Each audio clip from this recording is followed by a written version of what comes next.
Bab 10. Pengalaman pertama dengan alat jiwa. Guru Zhou Yi sangat mendominasi ketika dia berada di depan murid-muridnya, tetapi dia tampaknya telah benar-benar kehilangan tirani itu ketika dia berada di depan pria paruh baya bernama Fan Yu. Dia dengan ramah berkata, "Yang saya maksud adalah apa yang Anda kemukakan terakhir kali, masalah mengenai master jiwa tipe spiritual yang menggunakan alat jiwa." Ketika dia mendengar apa yang dikatakannya, mata Fan Yu tidak bisa menahan diri untuk tidak bersinar.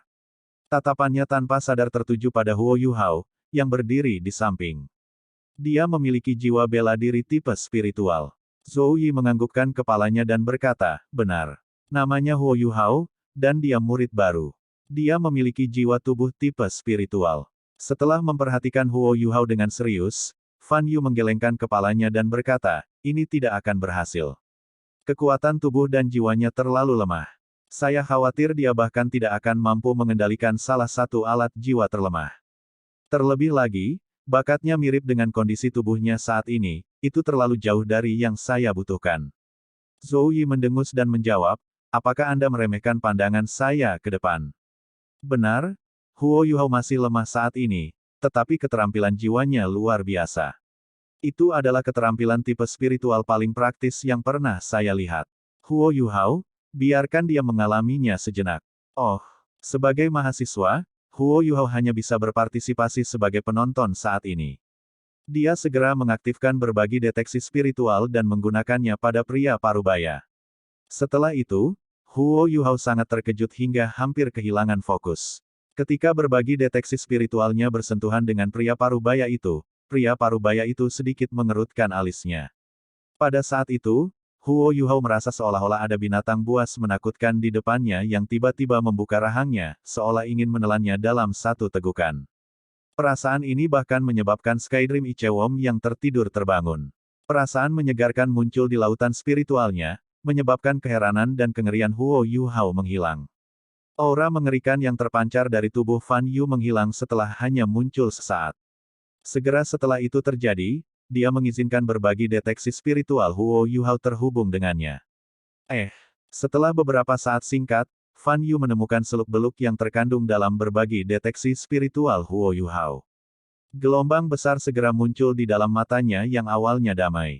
Sebenarnya ada skill tipe spiritual seperti ini. Bagaimana keterampilan seperti ini bisa datang dari monster jiwa 10 tahun? Fan Yu memandangi cincin jiwa putih yang melayang di bawah tubuh Huo Yuhao dengan tatapan bingung. Selain ekspresi wajahnya yang bingung, dia juga terlihat terkejut. Huo Yuhao tentu saja tidak akan menyebut Skydream Ichewom, jadi Win Babun menjadi alasannya sekali lagi. Angin Babon 10 tahun. Fan Yu dan Zhou Yi sama-sama terdiam. Zhou Yi menatap Fan Yu dan berkata, "Mungkinkah ini keterampilan jiwa yang bermutasi?" Fan Yu menganggukkan kepalanya dan berkata, "Ada kemungkinan. Jiwa bela diri si kecil ini adalah jiwa tubuh, dan bertipe spiritual. Keberadaannya dengan sendirinya adalah sebuah mutasi. Terlebih lagi, makhluk jiwa yang dia pilih untuk cincin jiwa adalah eksistensi yang sama sekali tidak cocok dengannya. Ini pasti memicu mutasi keterampilan jiwa yang sangat langka. Fakta bahwa jiwa bela diri tipe spiritual tidak mendapat serangan balik karena menyerap cincin jiwa tipe angin sudah merupakan keajaiban, tapi saya tidak menyangka mutasi seperti ini akan muncul. Saya khawatir ini adalah keajaiban yang mustahil untuk direproduksi. Caitu, kemarilah." Fan Yu memberi isyarat kepada sekelompok orang yang berdiri di samping dinding. Seorang pemuda segera bergegas mendekat. Ketika dia melihat pemuda itu, Huo Yuhao terkejut. Dari wajahnya, dia tidak terlihat lebih tua dari Bei Bei. Namun, dia sangat tinggi, tingginya lebih dari 2 meter. Bahunya bahkan lebih lebar daripada Fan Yu, sementara tubuh bagian atasnya yang telanjang memperlihatkan otot-ototnya yang kecoklatan. Tidak ada rambut di kepalanya, dan kulitnya jauh lebih kecoklatan daripada orang biasa. Dia memiliki penampilan yang sederhana dan jujur. "Guru." Pemuda itu membungkuk hormat kepada Fan Yu. Fan Yu menunjuk ke arah Huo Yuhao dan berkata, "Pergi dan tembakkan meriam jiwa yang tidak bergerak. Biarkan anak ini mendukung Anda, dan cobalah mencapai target bergerak." "Iya." Pemuda berkulit sawo matang itu tidak mengajukan pertanyaan apapun. Dia tersenyum sederhana pada Huo Yuhao dan berkata, "Adik, ikuti aku." Zhou Yi berkata, "Huo Yuhao, gunakan saja keahlianmu itu untuk mendukungnya." "Iya." Huo Yuhao sekarang agak mengerti mengapa Zhou Yi membawanya ke sini. Dia buru-buru mengejar pemuda berkulit sawo matang itu. Senang bertemu denganmu, adik kecil. Namaku He Chaitu, tapi semua orang memanggilku Chaitu. Jadi, panggil saja aku Chaitu. Pemuda berkulit sawo matang itu memberi Huo Yuhao senyuman sederhana lainnya. Huo Yuhao menjawab, senang bertemu denganmu, Kakak He. Saya Huo Yuhao. Saat dia mengucapkan 3 kata, Kakak He Chaitu menjadi tertegun sejenak. Setelah pulih, dia mengacungkan jempol pada Huo Yuhao dan berkata, adik, kamu tidak jahat. Bahkan sejarawan masa depan pun tidak akan tahu bahwa persahabatan antara mata Asura, Huo Yuhao dan asal kehancuran, He Chaitu sebenarnya dimulai dari kalimat sederhana seperti ini. Saat keduanya sudah sampai di pinggir lapangan pengujian, He Chaitu mengetuk sabuk hitam di pinggangnya, menyebabkan cahaya berkedip, dan sebuah benda yang tampak sangat aneh, menurut Huo Yuhao, muncul di tangannya. Itu adalah tabung sepanjang sekitar 1,5 meter yang terbuat dari logam hitam. Diameter penampangnya sekitar 15 cm, sedangkan ekornya sedikit lebih tebal. Ada banyak pola misterius yang terukir di atasnya. He Chaitu memegangnya dengan sangat mahir. Setelah menekan bagian belakang tabung logam dengan tangan kanannya 2 kali, penutup segera terlepas, memperlihatkan lubang yang panjangnya kira-kira 20 cm dan lebar 10 cm. Dia dengan cepat menepuk pinggangnya dengan tangan kirinya sekali lagi, menyebabkan sepotong logam berbentuk pesawat ulang-alik muncul di tangannya. Dia dengan hati-hati memasukkannya ke dalam lubang terbuka di tabung logam, sebelum dengan hati-hati memasang kembali penutupnya. Saat dia mengangkat tangan kanannya, tabung logam itu mendarat di bahu kanannya. He Chaitu, yang sebelumnya mengeluarkan perasaan yang sangat sederhana, tiba-tiba mengalami perubahan besar dalam temperamennya ketika dia mengangkat tabung logam ke bahunya. Jiwa bela diri Huo Yuhao adalah tipe spiritual, sehingga tingkat kesadarannya yang tajam menyebabkan dia merasakan bahaya yang kuat dari He Chaitu secara tiba-tiba. Huo Yuhao, ayo mulai. Suara He Chaitu menggema. Cahaya keemasan melintas di mata Huo Yuhao, dan berbagi deteksi spiritualnya secara akurat mendarat di tubuh He Chaitu. Mata He Chaitu memancarkan sedikit keheranan, dan dia dengan bersemangat berteriak ke kejauhan, target bergerak, tembak. Tampaknya ada seseorang yang mengendalikan target dari sisi lain. Dengan swoosh, benda berbentuk cakram melesat keluar dari sudut di kejauhan, dan langsung menuju ke arah Huo Yuhao dan He Chaitu. Pada saat itu, gelombang kekuatan jiwa yang kuat langsung meledak dari tubuh He Chaitu. 3 cincin jiwa, 2 kuning dan 1 ungu, semuanya menyala secara bersamaan, dan tabung logam di bahunya tampak sedikit bergetar. Lingkaran cahaya hitam yang kuat mulai berputar di sekitar permukaan tabung logam, dan tubuh He Chaitu bergerak dengan lembut. Tabung logam itu sekarang diarahkan ke piringan bundar yang terbang ke arah mereka dengan kecepatan tinggi.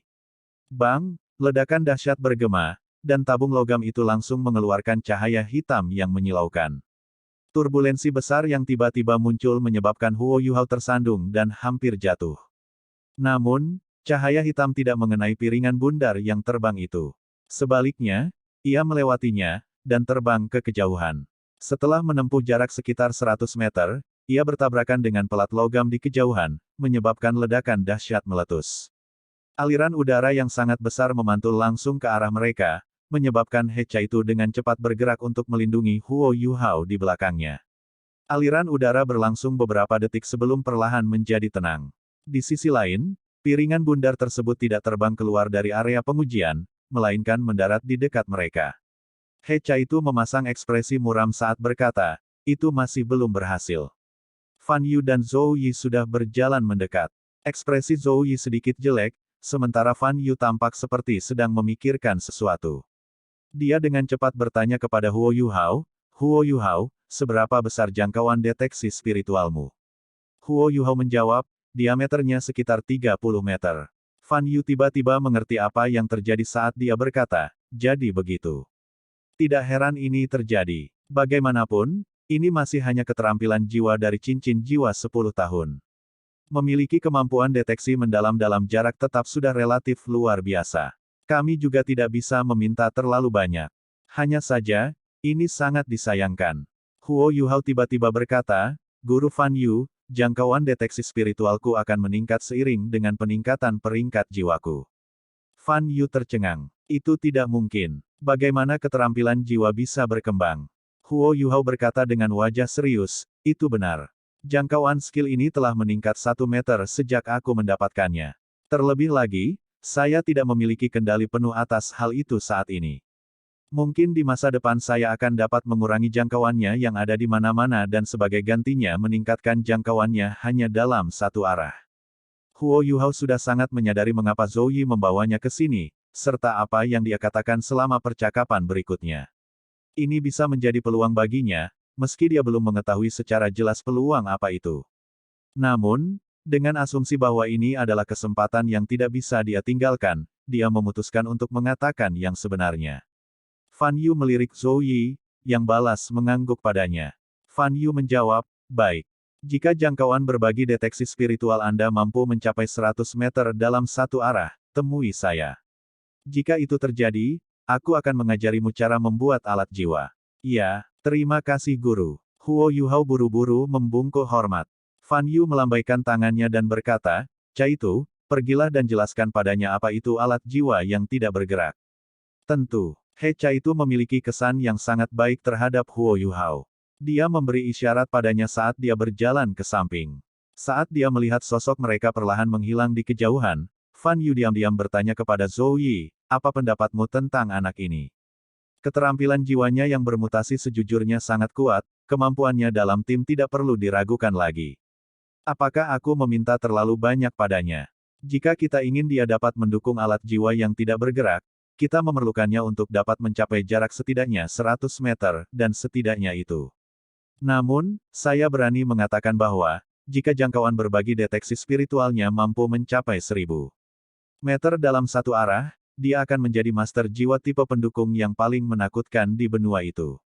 Zhou Yi berkata, saya baru saja bertemu dengan anak ini, jadi saya tidak bisa mengatakan banyak tentang dia. Namun, Anda seharusnya melihatnya. Meskipun budidayanya tidak kuat, dan meskipun fisiknya agak lemah, temperamennya jauh lebih matang dibandingkan rekan-rekannya. Jika itu orang lain, mereka pasti tidak akan mengatakan apa yang baru saja dia katakan. Aku akan membantumu menjaganya. Namun, jika dia tidak bisa lulus ujian yang saya berikan, saya akan tetap mengeluarkannya. Aturan tidak bisa dilanggar. Fan Yu berpikir sejenak, lalu berkata, bantu aku mengamatinya lebih lama lagi. Bahkan jika dia tidak bisa lulus ujian Institut Jiwa Bela Diri, saya masih bisa secara khusus mengundangnya ke institusi teknik jiwa selama berbagi deteksi spiritualnya dapat terus meningkat. Saya telah mengabdikan 10 tahun hidup saya untuk meneliti alat jiwa stasioner.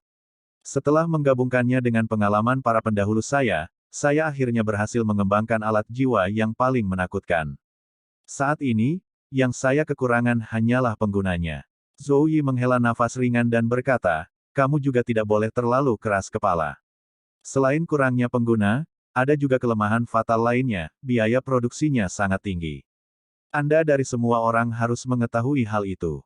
Ini ditakdirkan untuk tidak digunakan dalam skala besar.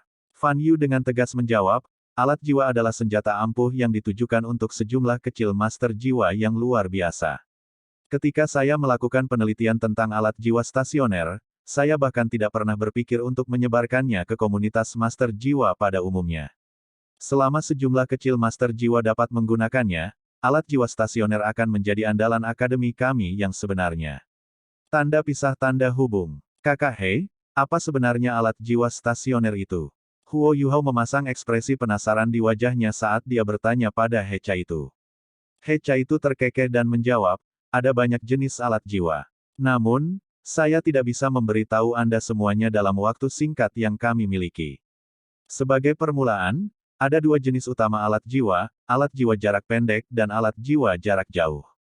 Dari jumlah tersebut, alat jiwa jarak pendek mirip dengan senjata yang biasa kita gunakan, itu adalah senjata yang akan meledak dengan kekuatan lebih besar saat kamu menuangkan kekuatan jiwa ke dalamnya. Jika Anda membandingkannya dengan alat jiwa jarak jauh, mereka sedikit lebih kuat. Di sisi lain, alat jiwa jarak jauh adalah jenis alat jiwa yang melepaskan serangan jarak jauh dengan menuangkan kekuatan jiwa ke dalamnya. Semakin kuat alat jiwa, semakin banyak kekuatan jiwa yang dibutuhkan. Artinya, master jiwa dengan tingkat kultivasi yang lebih kuat dapat menggunakan alat jiwa yang berkualitas lebih tinggi. Di sisi lain, alat jiwa stasioner adalah jenis alat jiwa khusus yang dibuat oleh guru saya berdasarkan akumulasi kebijaksanaan para pendahulu kami. Itu bisa menembakkan serangan jarak jauh, tapi tidak membutuhkan terlalu banyak kekuatan jiwa untuk digunakan. Anda melihat bagaimana saya menggunakannya sebelumnya. Sederhananya, alat jiwa terbagi menjadi dua bagian, di mana komponen alat jiwa hanya digunakan untuk menembakkan dan meledakkan proyektil. Sebelumnya, saya menggunakan meriam jiwa stasioner untuk menembakkan peluru meriam. Keuntungan terbesar dari alat jiwa stasioner terletak pada kenyataan bahwa alat tersebut menggunakan kekuatan jiwa yang sangat sedikit, dan tidak memerlukan tingkat budidaya yang terlalu tinggi untuk menggunakannya. Kelemahannya terletak pada kenyataan bahwa sangat sulit untuk membidiknya, terutama ketika Anda membidik target bergerak yang bahkan lebih sulit untuk dicapai. Tapi ketika digunakan terhadap target tetap, itu sangat kuat. Namun, proses pembuatan cangkang meriam sangat merepotkan dan membutuhkan banyak bahan berharga. Biasanya, guru tidak pernah membiarkan saya memecatnya tanpa alasan. Guru berkata bahwa alat jiwa yang diam dapat memperkuat kekuatan serangan master jiwa hingga 10 kali lipat secara teori. Namun, kekuatan alat jiwa yang diam juga ada batasnya. Sebab, hal ini dipengaruhi oleh bahan yang digunakan dalam pembuatannya. Jumlah pengguna alat jiwa stasioner ini ditakdirkan untuk menjadi sejumlah kecil master jiwa yang cocok untuk menggunakannya, kekuatan alat jiwa yang diam juga ada batasnya. Sebab, hal ini dipengaruhi oleh bahan yang digunakan dalam pembuatannya. Jumlah pengguna alat jiwa stasioner ini ditakdirkan untuk menjadi sejumlah kecil master jiwa yang cocok untuk menggunakannya, kekuatan alat jiwa yang diam juga ada batasnya. Sebab, hal ini dipengaruhi oleh bahan yang digunakan dalam pembuatannya. Jumlah pengguna alat jiwa stasioner ini ditakdirkan untuk menjadi sejumlah kecil master jiwa yang cocok untuk menggunakannya. Penjelasan Hecha itu tidak bisa dikatakan luar biasa, bahkan agak tidak jelas di beberapa titik.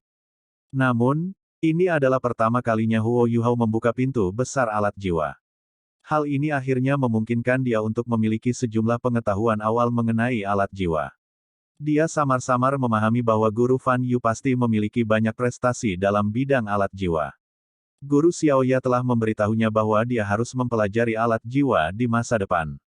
Jika dia bisa menjadi murid Guru Fan Yu, itu jelas merupakan pilihan terbaik yang tersedia baginya. Huo Yuhao, ayo pergi. Pada saat itu, suara Zhou Yi bergema. Huo Yuhao berkata pada Hecha itu, "Kakak He, aku pergi dulu. Senang bertemu denganmu." Hecha itu terkekeh dan menjawab, "Kamu murid baru, bekerja keraslah. Akan lebih baik jika kamu bisa menjadi adik laki-lakiku di masa depan. Guru biasanya tidak mengizinkan saya meninggalkan tempat ini. Itu terlalu membosankan." Setelah meninggalkan area pengujian alat jiwa, Zhou Yi membawa Huo Yuhao langsung kembali ke asrama. "Huo Yuhao, kamu mendengar apa yang dikatakan Guru Fan Yu sebelumnya? Saya hanya dapat memberitahu Anda bahwa dia adalah ahli nomor satu dalam menciptakan alat jiwa di akademi. Jika Anda bisa menjadi muridnya, Anda akan memiliki masa depan tanpa akhir. Namun, pertama-tama Anda harus bisa tetap berada di akademi. Ayo, makan siang." Setelah melihat Zhou Yi pergi, Huo Yuhao langsung pergi ke kantin. Siswa dari kelas lain sudah menyelesaikan kelasnya, sehingga pintu masuk kantin dipenuhi oleh beberapa orang baik yang masuk maupun keluar kantin. Tiba-tiba, sesosok muncul menghalangi jalannya, menakuti Huo Yuhao.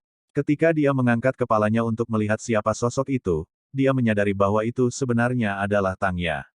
Guru Xiaoya. Tang Ya memiliki senyum yang agak misterius di wajahnya saat dia menarik Huo Yuhao ke samping dan berbisik kepadanya, "Yuhao kecil, kamu tidak punya uang, kan?" Huo Yuhao mengangguk. "Itu benar. Kakak laki-laki tertua memberitahuku bahwa ada beberapa pekerjaan yang bisa aku ambil untuk akademi jika aku membutuhkannya. Saya berencana untuk melihat apa yang tersedia setelah kelas. Uang sekolah tahunannya adalah 10 koin emas. Pada saat yang sama, ada pengeluaran sehari-hari yang harus dia keluarkan. Meskipun dia rela menghabiskan seluruh energinya untuk berkultivasi, dia tetap harus tetap hidup." Tang Ya terkikik dan berkata, "Kamu adalah murid sekte Tangku, jadi sebagai gurumu, sudah sewajarnya aku menjagamu. Saya sudah memikirkan cara bagi Anda untuk menghasilkan uang. Saya kenal bibi yang bertanggung jawab membeli makanan untuk kantin, saya akan membantu Anda memintanya membeli 20 ikan setiap hari. Setelah itu, saya akan membantu Anda menyiapkan pemanggang di luar, dan membantu Anda mendapatkan arang. Saya juga sudah menyiapkan beberapa bahan lainnya. Seharusnya tidak masalah jika kamu hanya menjual ikan bakar di pintu masuk akademi sepulang sekolah. Dengan keahlian memasakmu, kamu pasti bisa menjualnya. Ikan-ikan ini biasanya berharga sekitar 1 koin tembaga, tetapi setelah Anda selesai memanggangnya, menjualnya seharga 5 koin tembaga tidak akan menjadi masalah sama sekali. Jika kami melakukannya dengan cara ini, tidakkah Anda dapat menghasilkan uang? Mata Huo Yuhao berbinar. Guru Xiaoya, itu rencana yang cukup bagus. Saya memiliki mata roh, sehingga saya dapat mengendalikan api dengan sangat akurat. Mengapa kita tidak mencobanya malam ini? Tang Ya menganggukkan kepalanya berulang kali. Setelah itu, dia mengungkapkan niat sebenarnya. Tentang itu, karena aku akan membantumu membeli semua barang ini, kamu harus memberiku prioritas saat kamu menjual ikan bakar. Jangan khawatir, saya akan tetap membelinya dari Anda. Sedangkan untuk bahan-bahan masa depanmu, kamu harus membelinya sendiri. Sejak dia makan ikan bakar Huo Yuhao hari itu, dia terus memikirkannya. Setelah menyelesaikan ujiannya kemarin, dia akhirnya memikirkan metode yang akan menguntungkan mereka berdua. Tentu saja, dia menyembunyikan ini dari Bei Bei. Ketika dia melihat ekspresi serakah Tang Ya, Huo Yuhao akhirnya memahami motifnya di balik melakukan ini. Dia memberinya senyuman penuh pengertian dan berkata, "Baik. Guru Xiaoya, kenapa kita tidak bertemu di sini malam ini?" "Ya, aku akan kembali dulu." "Benar, aku harus memberitahumu kabar baik. Bei Bei dan aku sama-sama dipromosikan ke kelas 4. Tang Ya melambai padanya, dan dengan bersemangat melarikan diri. Setelah makan siang sederhana, Huo Yuhao kembali ke asrama. Wang Dong tidak ada di sana, dan sepertinya tidak ada yang tahu kemana dia pergi. Zhou Yi masih ingin melatihnya di sore hari, jadi Huo Yuhao memanfaatkan istirahat sore mereka untuk memasuki kondisi meditasi. Saat dia berkultivasi, dia secara bersamaan memulihkan kekuatan fisiknya. Huo Yuhao terkejut ketika dia berkultivasi. Setelah melakukan perjalanan yang sangat melelahkan pagi itu, dia menemukan bahwa pertumbuhannya sedikit lebih besar dari biasanya. Meski hanya tinggal sehelai lagi, dia masih cukup puas. Dia berpikir dalam hati, sepertinya mengeraskan tubuhku hingga batasnya akan meningkatkan pertumbuhan kekuatan jiwaku. Di sisi lain, tingkat kebugaran fisik tubuhnya pada awalnya sangat normal, jadi dia seharusnya mengatur tubuhnya. Ini berarti membunuh 2 burung dengan 1 batu. Ketika Huo Yuhao terbangun dari meditasinya, dia tercengang saat dia membuka matanya, dia menemukan Wang Dong, yang sedang duduk di seberang ranjang, menatapnya dengan tatapan cemerlang. "Kamu sudah kembali. Kita harus pergi ke kelas sekarang." Saat berbicara, Huo Yuhao melompat dari tempat tidur dan mulai memakai sepatunya. Setelah kejadian pagi itu, hubungan mereka sudah menghangat. Wang Dong berbicara dengan suara rendah, "Huo Yuhao, aku selalu menganggap jiwa bela dirimu aneh. Anda telah melihat jiwa bela diri saya sekarang, jadi bisakah Anda memberitahu saya apa jiwa bela diri Anda?" Huo Yuhao selesai memakai sepatunya, lalu berdiri dan berkata, "Mataku adalah jiwa bela diriku. Saya menyebutnya mata roh. Mereka adalah jiwa bela diri tipe spiritual. Saya tahu mengapa Anda bingung. Keterampilan jiwa pertamaku disebut deteksi spiritual. Alasan mengapa kamu tidak dapat memukulku hari itu adalah karena aku menggunakan deteksi spiritual untuk memprediksi setiap gerakanmu." Wang Dong tiba-tiba mengerti apa yang terjadi. "Jadi begitu, aku tidak mengira kamu benar-benar memiliki roh tubuh. Ayo berangkat, kita tidak boleh terlambat. Sebelumnya, saya pergi dan bertanya-tanya. Saya mengetahui bahwa Guru Zhou mempunyai julukan, Nenek Mesum. Jumlah siswa yang dikeluarkannya setiap tahun diperkirakan setara dengan 10 guru lainnya. Kami benar-benar bernasib buruk, memiliki guru seperti dia yang bertanggung jawab atas kelas kami." Huo Yuhao menggelengkan kepalanya dan tersenyum. "Anda tidak bisa berpikir seperti itu. Guru Zhou memang keras, tapi selama kita menuntut tingkat ketegasan yang sama dari diri kita sendiri, memenuhi tuntutannya tidak akan terlalu sulit." "Benar, saya pernah melihat jiwa bela diri Anda, tapi saya tidak tahu namanya. Saya juga melihat bahwa Anda memiliki cincin jiwa kuning dan ungu, bagaimana kamu bisa mendapatkan cincin jiwa 1000 tahun untuk cincin jiwa keduamu?" Wang Dong tertawa nakal dan berkata, "Mampu menggunakan cincin jiwa 1000 tahun sebagai cincin jiwa kedua saya adalah sebuah rahasia, saya tidak bisa memberitahu Anda caranya." Di sisi lain, jiwa bela diri saya adalah Dewi Kupu-Kupu bercahaya. Ini adalah kupu-kupu terindah di benua ini, namun kini berada di ambang kepunahan. Memilikinya sebagai jiwa bela diri saya bahkan lebih jarang daripada jiwa tubuh Anda. Anda akan melihat kekuatannya di masa depan. Benar, Guru Zhou mengajakmu melakukan apa sebelumnya? Keduanya telah meninggalkan asrama mereka dan menuju gedung pengajaran sambil berbicara satu sama lain. Bukan hanya mereka, tidak ada satupun siswa di kelas 1 yang berani terlambat. Huo Yuhao tidak menyembunyikan fakta bahwa Guru Zhou membawanya menemui Guru Fan Yu, tidak perlu menyembunyikan hal seperti ini darinya. Karena itu, dia memberitahu Wang Dong semua yang telah terjadi. Apa? Anda bahkan dapat membagikan deteksi spiritual Anda. Cepat, biarkan aku melihatnya. Lagi pula, semua orang di sini baru berusia 11 atau 12 tahun.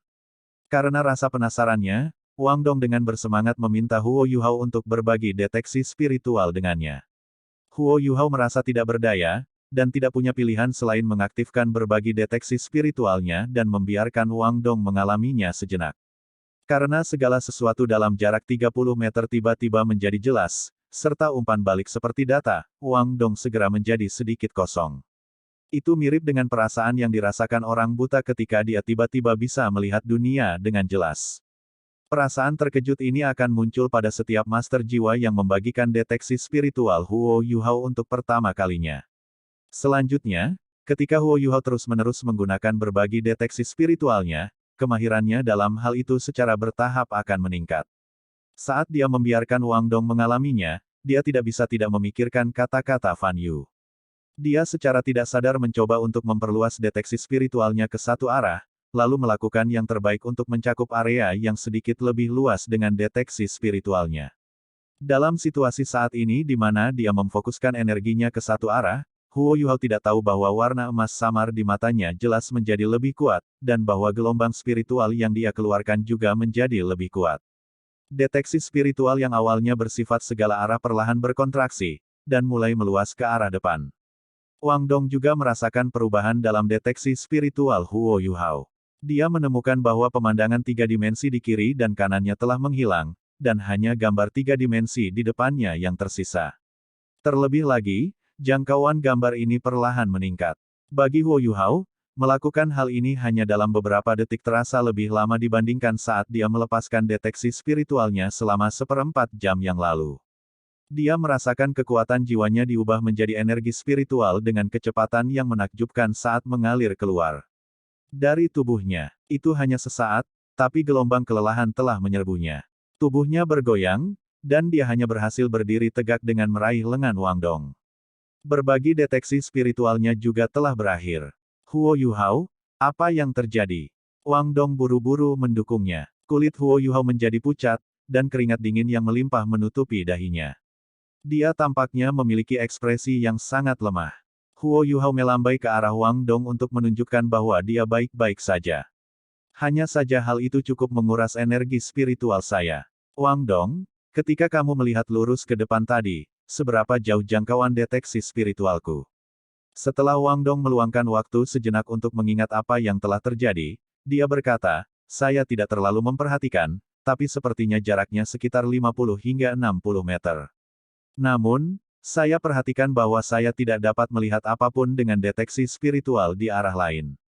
Jaraknya hampir 2 kali lipat di depan, tapi hanya itu. Ketika dia mendengar apa yang dikatakan Wang Dong, semangat Huo Yuhao segera bangkit, bahkan kelelahannya berkurang banyak. Itu hebat. Ini benar-benar berhasil jika saya melakukannya seperti ini. Namun, energi spiritualku terkuras terlalu banyak. Ketika dia mencoba memfokuskan jangkauan deteksi spiritualnya ke satu arah dan memperluasnya, pengurasan energi spiritualnya hampir 10 kali lipat dari biaya normal. Inilah sebabnya mengapa energi spiritualnya terkuras habis dalam waktu sesingkat itu. Namun, Huo Yuhao percaya bahwa alasan di balik terkurasnya energi spiritual dalam jumlah besar adalah karena ini adalah pertama kalinya dia mencoba melakukan hal ini. Dia percaya bahwa dia akan menjadi lebih baik jika dia berlatih lebih banyak di masa depan. Guru Fan Yu mengatakan bahwa dia bisa menjadi muridnya setelah jangkauan deteksi spiritualnya mampu mencapai 100 meter ke segala arah.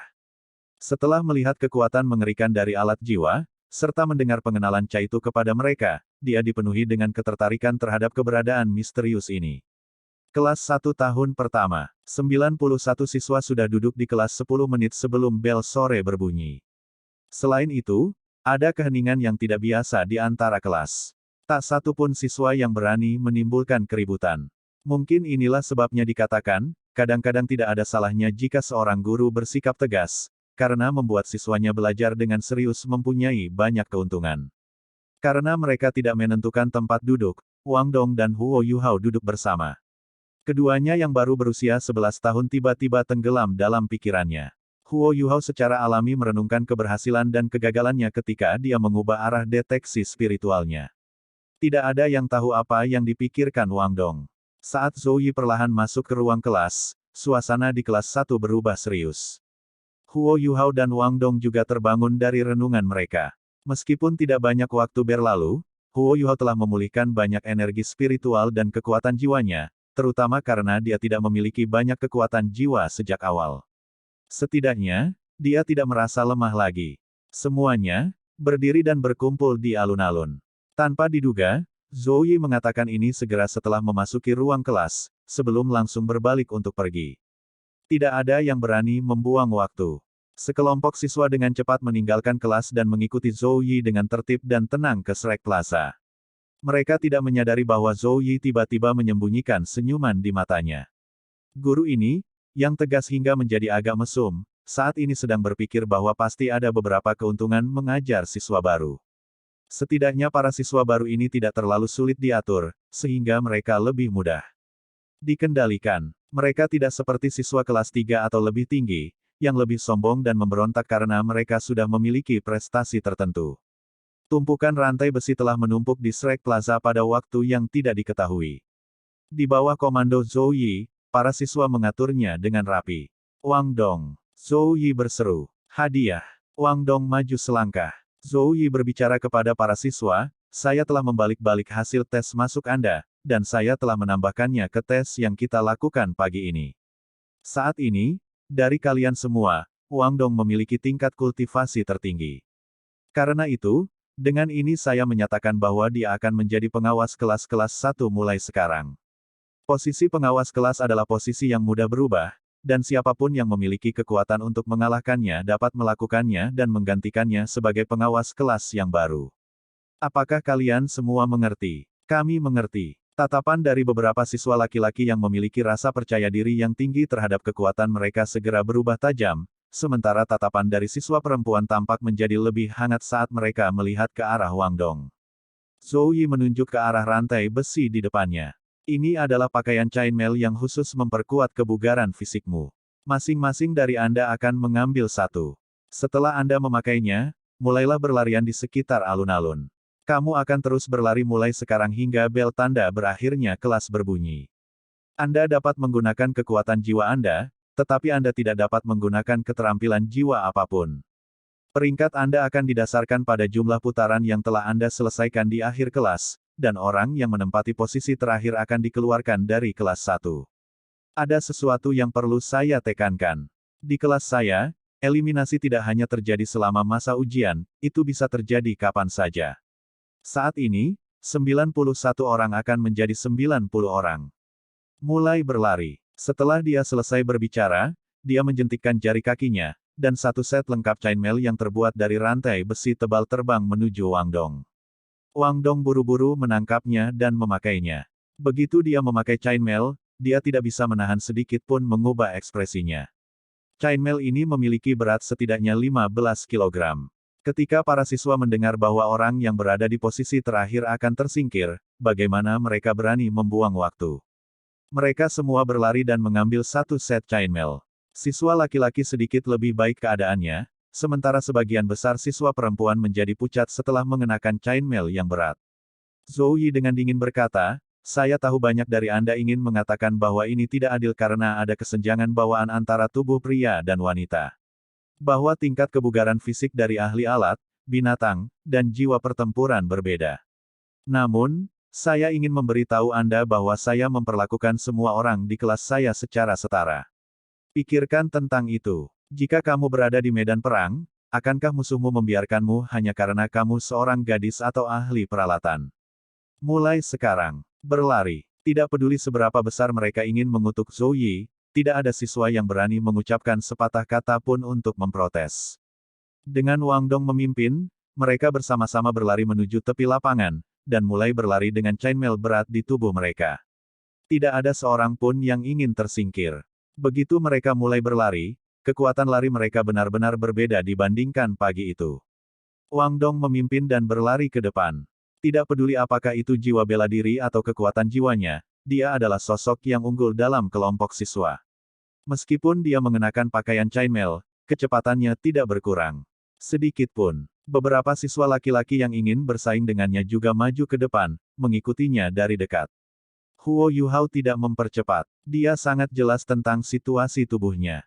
Zhou Yi mengatakan bahwa mereka harus berlari sampai bel berbunyi, namun durasi kelas sore hampir 4 jam. Ini baru saja dimulai. Target paling masuk akal yang dia rumuskan untuk dirinya sendiri adalah bertahan dan berlari sampai bel berbunyi, untuk tidak bersaing dengan yang lain. Jadi, kecepatannya jelas jauh lebih lambat dibandingkan yang lain saat dia memulai. Huo Yuhao memandang ketika semua orang menyusulnya satu per satu, tapi dia tidak menjadi tidak sabar. Langkahnya sedikit lebih lambat, tapi stabil dan seragam saat dia berlari ke depan. Hanya setelah 2 putaran, Huo Yuhao mati terakhir. Bahkan para siswi telah menyusulnya. Namun, dia tidak mengambil hati. Ketika dia mencapai putaran keempat, orang yang berada di posisi pertama, Wang Dong, sudah memutarinya 1 kali. Ketika Wang Dong melewatinya, dia bahkan memberinya tatapan terperangah. Namun, Huo Yuhao tidak mengambil hati, dan tersenyum padanya sebagai balasan. Zhou Yi tanpa ekspresi berdiri di tengah alun-alun saat dia melihat para siswa berlari. Tidak ada yang tahu apa yang dia pikirkan.